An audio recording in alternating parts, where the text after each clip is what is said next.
हाँ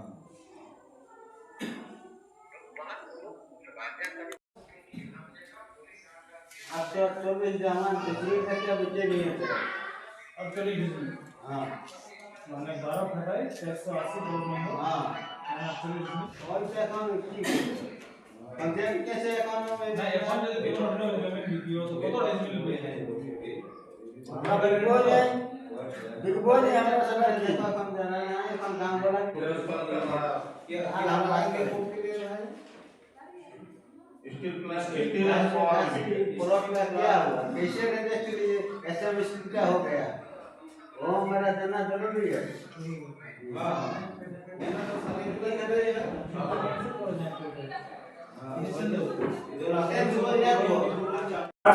অনেকেই আমাদের বীর শহীদ হয়েছেন যাদের আমরা সবাই জানি না এমন নাইকে জানা যে কেউ আমরা জানি না যে আমরা কি জন্য আমরা বিরসা মুন্ডাকে ভগবান স্বরূপে আমরা মানি আমাদের মাটির লড়াইয়ের জন্য জঙ্গল লড়াইয়ের জন্য আমাদের সেই বিরসা মুন্ডা এই মাটিকে রক্ষা করে গেছেন তিনি বলেছেন যেদিন আমাদের মাটির জন্য লড়াই হবে সেদিন যেন আমরা মাথা উঁচু করে লড়াই করতে পারবো এইটা তার উদ্দেশ্য ছিল আজ যদি আমরা মা মাটিকে যদি সাধারণ কিছু পয়সার লালচে আমরা যদি বিক্রি করে দিই তো আমাদের সেই ভবিষ্যৎ যেটা আছে সেটা চিরদিনের জন্য দরকার হয়ে যাবে এটা মনে না রাখুন যে আদিবাসী এবং মূলবাসী যারাই আছে এখানে মাটি ছাড়া তাই আমি এখন বিশেষ নাই করব আমাদের বহুত এখানে অনুভবী ব্যক্তি আছেন যারা এই বিষয়ে অনেক কিছু জানেন হয়তো আমরা গঙ্গা নারায়ণ সিং যেটা আমাদের এই বাঁধরি গ্রামের বাসিন্দা আজ যদি আমরা এই আন্দোলনকে ভূমির আন্দোলনকে আমরা যদি মাথা নিচু করে বসে থাকি তো আমাদের আর কিছু হবে না আজকে আমরাকে মাটির জন্য আমাদের বীর পুরুষরা জীবন দিয়েছে তো আমরাকে আজ জীবন দেওয়ার জন্য তৈরি হতে হবে তবে আমাদের ভূমি মাটি বাঁচবে না তো বাঁচবে না তো আজ আমি কি বলি আমাদের সামনে অনেক বক্তা আছেন অনেক ভালো ভালো জানকারী ব্যক্তি আছেন তারা ঘটনা এখন চলছে সেটা নিয়েও আপনি রাখবেন তাই আমি সকলকে আমার নিজের জোহার করে আমার বক্তব্য এখানে এবং বিশিষ্ট বুদ্ধিজীবী নমস্কার জানাই এই যে আমাদের কোম্পানি হচ্ছে আরাটি রঘুনাথপুর নিমডি এই 5টা জায়গা কোম্পানি লিখছে তো কিভাবে কোম্পানি জায়গাটা লিখছে জমি দিচ্ছে তারা বলছে কোম্পানি লিখছে তো কোম্পানি শুধু জায়গা নেই জায়গা লিখছে দালালে জায়গা কেমন ভাবে লিখছে যে একজনকে টাকার লোভ দিয়ে আর অপরজনকে খরিদ করছে এই কথাটা কোন জমিদার এখনো পর্যন্ত বলল না আর এই যে কোম্পানি বলেছিল যে এখানে এসএম স্টিল পাওয়ার হাউস বনবে আর এখন কি হচ্ছে মিনান্তর কোম্পানি একটা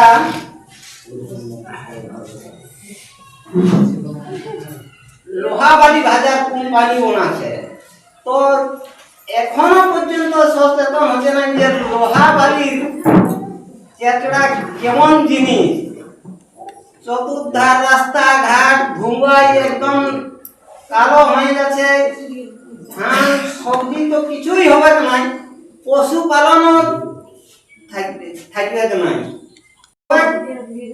ঘর ছাড়ে সেই যেমন গুলগুলিয়া পাতি আজ এটাই দুদিন কাল কথায় দুদিন সেই রকম ভাবে জীবন কাটাতে হবে আর এই জায়গার কি মূল্য জিনিস এই জায়গায় আমার বাপ খাই নিয়েছে, আমার ঠাকুর দাদা খাইছে, তার ঠাকুর দাদা খাইছে, আর সেই জায়গাটা বিকে আর মানুষ গুলগুলার লেখেন যদি খায়, এখনো যদি সচেতন থাকে তো জায়গাটা বাঁচবে, না হয় এই জায়গা থাকবে কি নাই, আর মানুষও এই জায়গার গুলগুলার মতন ঘুরে উঠতে হবে।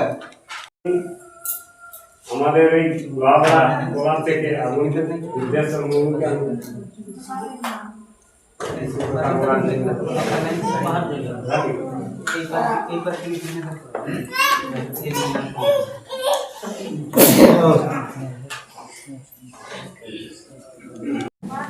আজকে বর্তী পঞ্চায়েত ভবনে গ্রামসভার বৈঠকে উপস্থিত আমার গুরুজন এবং মিডিয়া বন্ধু এবং পদাধিকারী সমিতির মহোদয়া, প্রধান মহোদয়া উপস্থিত এবং আরো বিভিন্ন গ্রাম থেকে আগত বুদ্ধিজীবী সবাইকে আমার তরফ থেকে জোহার।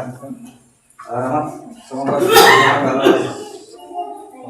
তো এই যে আজকে এই বৈঠকে আমাদের ভূমি অধিগ্রহণ আছে, তার জন্য রক্ষা করার জন্য একত্রিত হওয়া দরকার। আর যেটুকু নিয়ম আছে সেই নিয়মটাকে পালন করতে হবে।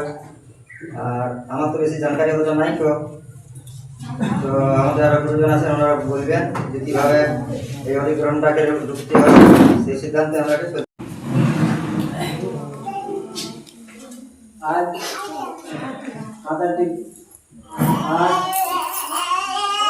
গ্রামসভায় উপস্থিত যত বুদ্ধিজীবী গুরুজন,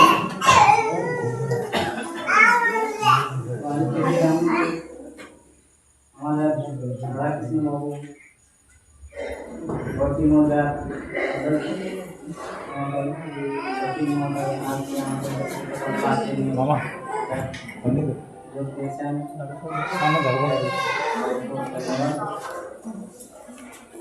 বিহারি ভাই ঠিক লাগিয়ে দেয়নি সবাই গুরুজন এবং ভাই বন্ধুগণ সবাই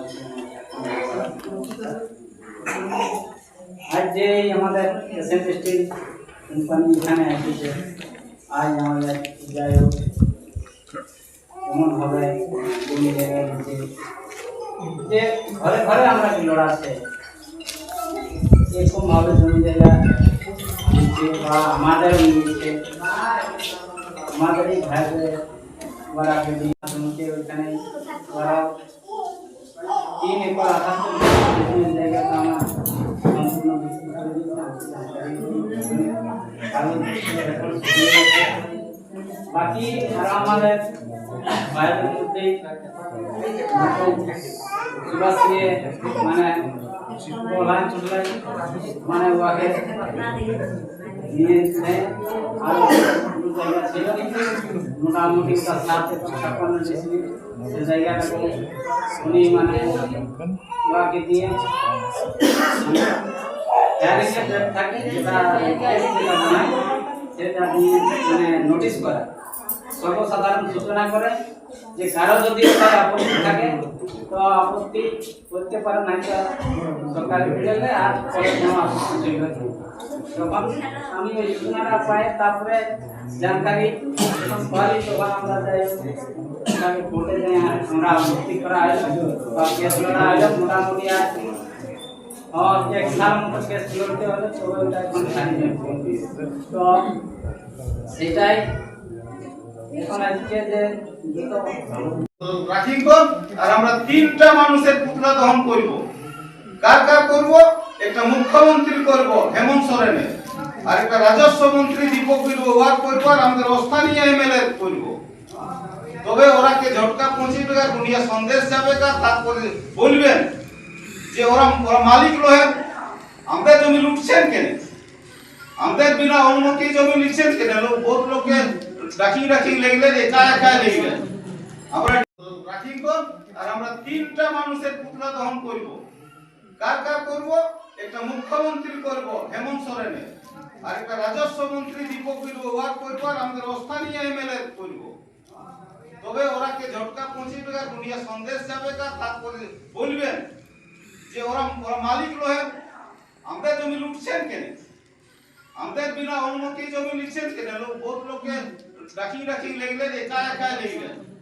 था हमारे बीच में जनता का सेवा करने के लिए, उसको हम लोग हर तरीका से नियम संगत वोट दे के जीता के भेजे हैं विधानसभा। और हमारा जमीन से बेदखल करने का कानून बना रहे हो। इसलिए हमारा यहाँ सब पूरा विधानसभा का लोग वोट दे के जेएमएम को जीता है। जेएमएम को उम्मीद किए हम लोग, जेएमएम का उम्मीदवार है, उसको जिता के भेजे हैं और नहीं कर रहा है। हम लोग सूचना उसको भी देंगे, उसके पास भी हम लोग पड़ती जमीन है, खाली जमीन है, आबाद जमीन है, जो भी है, हमको ज्ञान नहीं चाहिए। और हम भी आपको ज्ञान नहीं दे रहे हैं, आप भी हमको ज्ञान मत दीजिए। अगर शालीनता पूर्वक आपको बात करना है तो हमारा प्रतिनिधि से आप बात करिए और कानून सम्मत बात करिए। जमीन अधिग्रहण अधिनियम 1913 उसको पढ़ के देखिए। हमारे 5 यूनिट क्षेत्र में तो उसके लिए एक पदाधिकारी नियुक्त करना पड़ता है उसको, और पदाधिकारी को आदेश देता है। पदाधिकारी आके गांव में जिसका जमीन लेगा, जितना लोगों का जमीन चिन्हित किया लेगा, हाँ या ना में। अगर 100 आदमी में 99 आदमी अगर हाँ बोल दिया और 1 आदमी अगर ना बोल दिया तो वो जमीन नहीं ले सकता है। ये कानून में पावर है हमारा। इसलिए कानून का सहारा लेना पड़ेगा हम लोग को। यहाँ पर मीटिंग करेंगे और जिंदाबाद था हमारे बीच में जनता का सेवा करने के लिए, उसको हम लोग हर तरीका से नियम संगत वोट दे के जीता के भेजे हैं विधानसभा।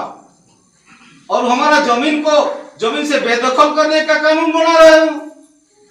इसलिए हमारा यहाँ सब पूरा विधानसभा का लोग वोट दे के जेएमएम को जीता है। जेएमएम को उम्मीद किए हम लोग, जेएमएम का उम्मीदवार है, उसको जिता के भेजे हैं और नहीं कर रहा है। हम लोग सूचना उसको भी देंगे, उसके पास भी हम लोग तब जो है जमीन बचेगा। ऐसे एक लोग दीछे वो दिलो। अभी एक महतो भाई बोल रहा था कि हम बिके नहीं है और हमारा जमीन बिक गया। कैसे बिकेगा?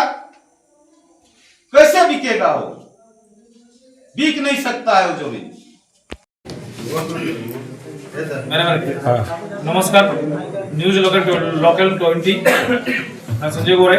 और आज हमारे जो ग्राम सभा का पूरा झारखंड का जो ये कोऑर्डिनेटर राधाकृष्ण सिंह मुंडा जी जो तमाड़ से आए हुए हैं, और इस तरह से झारखंड में जहाँ भी मुद्दा होता है उस मुद्दे में बढ़ चढ़ कर लड़ते हैं और जीत भी दर्ज करते हैं। तो उनसे बात करेंगे ये लड़ाई कैसे, इस लड़ाई कहाँ तक जाएगा। राधाकृष्ण जी, इस लड़ाई को आप कहाँ तक लड़ना चाहते हैं? आपको चैनल के माध्यम से झारखंड के सभी आदिवासी समाज को मेरे ओर से जोड़ा। ये लड़ाई जो है राजनेता लोग शुरुआत किया है। यहाँ पर दिख रहा है कि जमीन उपजाऊ जमीन है, सालों भर खेती होता है, एक फसल तो निश्चित रूप से होता है।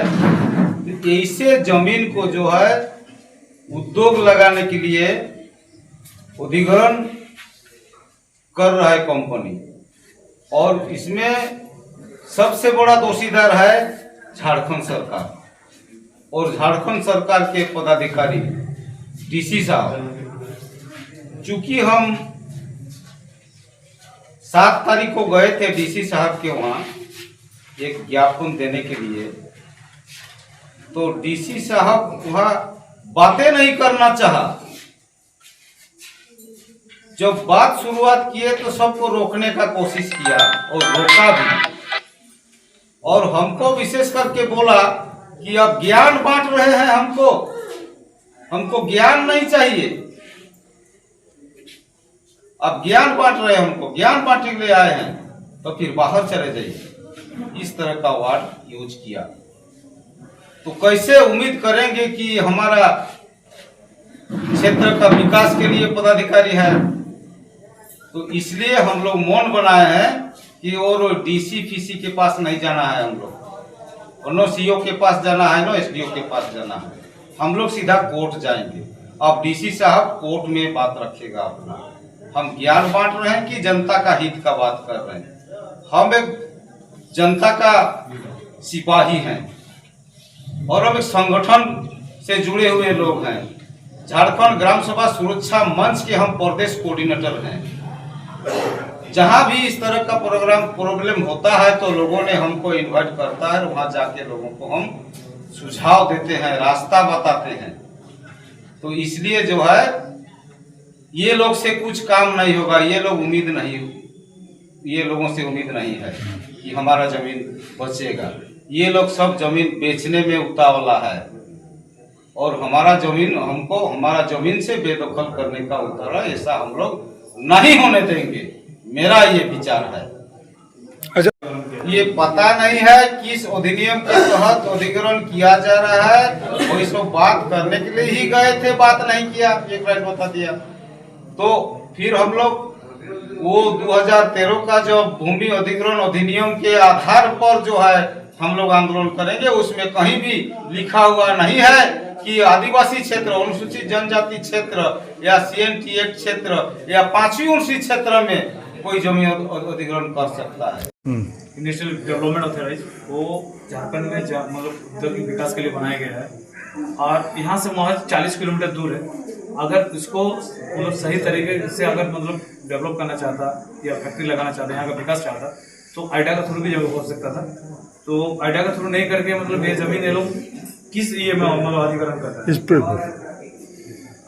इसको समझ में नहीं आ रहा है कि किस धारा और किस नियम और किस अधिनियम के तहत जो है यहाँ पर लोगों को विस्थापित करने का काम कर रहा है। यहाँ पर ऐसे भी लोग, यहाँ पर बहुत गांव विस्थापित हो चुका है।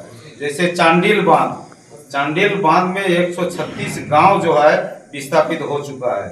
फिर इधर एलिफेंट कॉरिडोर बोल के ये दलमा क्षेत्र में वहाँ भी 136 गांव को चिन्हित किया है विस्थापित करने के लिए। पिछले जुलाई महीना में कुछ लोगों को 906 आदमी को नोटिस कर दिया था खाली करने के लिए। तब हम लोग जमशेदपुर का पूर्वी सिंहभूम का DC साहब से जाके मिले, ज्ञापन दिए, तब जो है वो नोटिस खारिज हुआ। यहाँ पर जंगल में बसे लोगों का सेटल करने के लिए भी एक अधिनियम बना हुआ 2006 में, अनुसूचित जनजाति एवं अन्य परंपरागत वन निवासी वन अधिकारों की मान्यता अधिनियम 2006, लेकिन उसका भी अनुपालन आज तक झारखंड में नहीं दिख रहा है। दूसरा बात, यहाँ पर आयडा के तहत जो है औद्योगिक विकास के लिए जो काम करना है उसका भी तो यहाँ पर दिखाई नहीं दे रहा है। तो डायरेक्ट यहाँ पर कंपनी और प्रशासन मिल करके लोगों को जो है विस्थापित करने का साजिश रच रहा है। इसको हम लोग को तो नहीं सफल होने देंगे। सरकार के पास भी हम लोग जाएंगे प्रतिनिधिमंडल, और उनसे भी सवाल जवाब किया जाएगा कि भाई क्यों इस तरह का किया जा रहा है। यहाँ पर जमीन है वही हम लोग का गलत है क्या? हम लोग किसान है यही गलत है। अन्न उपजा के खाते हैं हम लोग, किसी को भीख तो नहीं मांगते, हम नौकरी चाकरी भी नहीं मांगते। योग्यता के अनुसार जो व्यक्ति है गांव का एक व्यक्ति जी शिक्षक में, ग्राम सेवक में, इस सब में जो है नौकरी करता है, बाकी तो सब किसान है यहाँ पर। और कृषि जमीन अगर हमारे हाथ से लूटा जाएगा तो क्या दशा होगा, इसको भी बताने के लिए हम लोग CM के पास, मुख्यमंत्री के पास जाएंगे और राज्यपाल के पास भी जाएंगे। हो सकता है जरूरत पड़े तो हम लोग भारत देश के प्रथम नागरिक राष्ट्रपति के पास भी जाएंगे। फिर भी हम लोग यहाँ पर सहज से जमीन छोड़ने नहीं जा रहे। जो बाहर काम करने के लिए जाता है, मतलब बम्बई, बेंगलोर, दिल्ली, कोलकाता, जहाँ भी जाता है मतलब पलायन पूरी तरह से हो जाएगा। ये कहाँ तक सच है?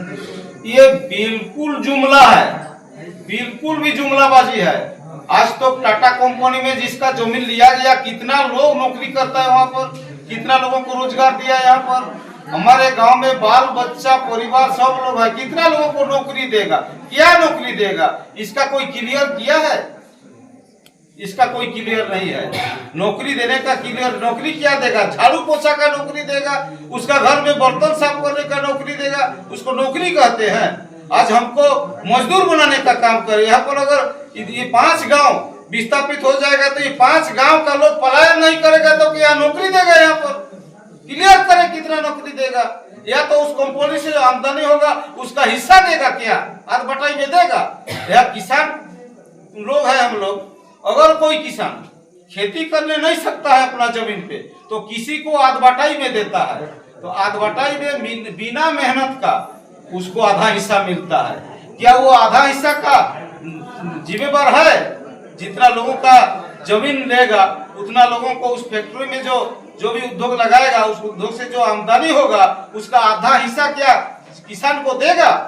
अगर ऐसा बात है तो हमारे साथ एग्रीमेंट करे, यहाँ के किसानों के साथ एग्रीमेंट करे कि जो भी आमदनी होगा उसको मेरा पूंजी रहेगा, जमीन आपका है, और जितना भी आमदनी होगा उसका आधा हिस्सा आप लोग को दिया जाएगा। जितना जमीन बोलेगा झारखंड में उतना जमीन दिया जाएगा। कबूल करे और सरकार भी इस पे सहमति करे। सरकार भी हम लोग को लिखित रूप से दे कि आप लोग को टेंशन लेने का जरूरत नहीं है, कोई पलायन नहीं करना पड़ेगा, यहाँ जो आमदनी होगा उसका 50% यहाँ के जमींदाता को देंगे बोल के कर रहे हैं। तब हम लोग सोचेंगे उस बात पर।